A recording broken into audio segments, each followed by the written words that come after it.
10 enfants rapatriés en France sans leur mère. Ils sont orphelins ou bien considérés par l'administration comme des cas humanitaires, à savoir des enfants particulièrement vulnérables dont la mère n'est plus en mesure de s'occuper. Ils ont généralement moins de 5 ans, n'ont jamais connu la France et laissent derrière eux aussi parfois leurs frères et sœurs.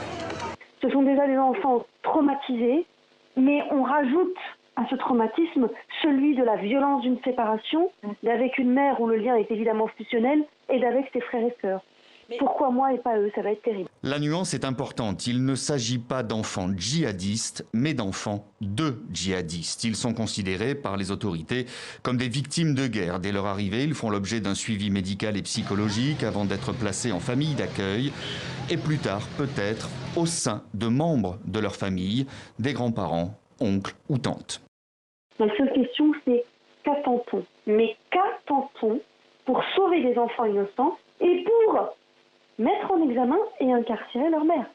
Je demande instamment aux autorités françaises de ne plus contraindre ou acculer les mères à accepter ce qui ne correspond pas à l'intérêt supérieur des enfants et ce qui rajoute un traumatisme à des enfants déjà bien traumatisés.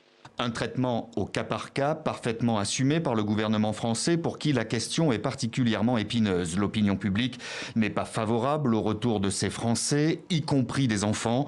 La doctrine étant qu'ils soient jugés sur place par l'Irak, la Syrie ou les Kurdes, là où les crimes ont été commis. Les autorités estiment à 150 le nombre de Français adultes encore présents dans ces camps et plus de 300 enfants.